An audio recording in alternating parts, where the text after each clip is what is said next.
John Seifert here from Padre de Cinco Books. I'm going to have a short, brief tutorial about how to put together and best display my flip posters. Let's begin. All right, first, talking about printing. I have printed them off on 11 by 17 cardstock. You could use regular paper. I find cardstock lasts longer, and that size is the biggest that my school printers will allow. And if you've got resources that allow you to print off bigger, great, go for that. I say the bigger the better. I do have one example over here real quick, and this is 13 by 19. I love this size, and it's even better, but this is costly for me, so I'm sticking with the 11 by 17 for right now because I can do that for free at my school. So over here, like I said, print these off. As they're printing them off, I'm printing them front and back because then I have less papers to flip through. Right here you can see the present tense of the future, essential 18 here. And yes, I know there are 17 because I don't use every form of haber, so then you'll see that blank in some sheets.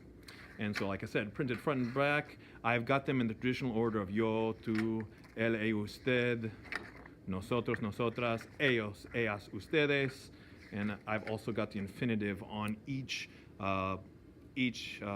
tense. Now, one thing I would say after you've printed them off, I went through different variations of how to attach them. Let me come over to the board here. I first started off trying to use magnet clips here. These were great to keep them up there, but every time I tried to change pages, they became very annoying. They would slide down and slip around, and that was awful. I went over and tried magnetic hooks like this, and these were great. These are super strong hooks here. They're even hard to get off the wall sometimes. I had to put these little foam-like things on there just to be able to use them regularly. And they worked great, except for if you look at them, the curve here is it goes up high, and so it was kind of hard sometimes to hook them over. So I finally ended up with these magnetic hooks. These are just as strong, but except for the curve doesn't come quite as high. This makes it a lot easier to just hook instead of having to go way up and back down. So you can see how that looks right there. Here's the one of the final products here. You can see how the hooks are much easier to get on and off. Now, coming back here, of course, to use hooks, we're going to need to punch some holes in there, and I did punch 5 holes in each sheet.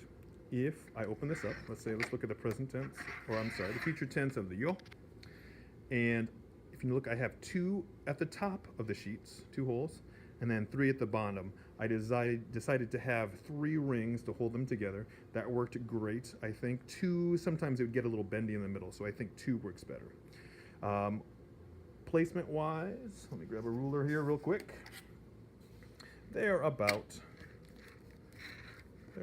1 inch from each side and about a ½ an inch down from the top. That seemed to be pretty good placement for stability, and it didn't get in the way of any of the words. One other thing, if you notice the shininess here, I did put some reinforcement labels. I'll show you right here.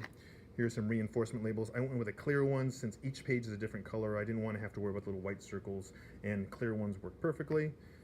All my supplies between these and the rings and things and magnets, magnet hooks, I got all of that on Amazon. I'm sure you can get them at any office supply store, but that was convenient for me and the cheapest. So, like I said, up here, about a ½ an inch down from the edge, 1 inch in. On the middle ones where they hook together, about 1 inch in, ½ an inch up again, and then a 3rd one in the center, right? So that's all I did to put them together, print them off, made holes. I decided to do reinforcement labels to make it a little stronger, and then 3 of these binder rings. And I had different sizes that I tried. These are 2 inch, these are huge. This was too big, and this is about 1.5 inches.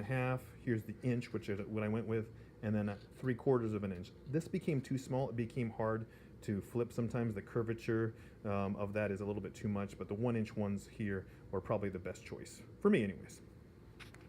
All right, so again, here are some of the final products. You can take a look at them. I've got various verb tenses. I've got both of the past, the imperfecto and the pretérito.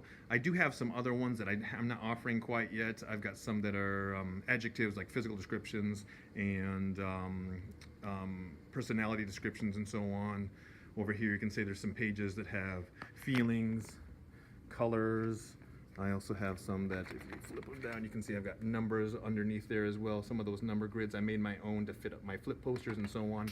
Those might be coming out someday. But for now, I just wanted to stick with the 4 verb tenses, see how people like them, especially if anybody had any great feedback or any suggestions for me before I tried to get too many different versions out there.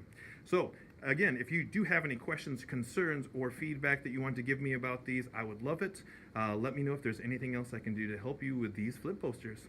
Thank you very much.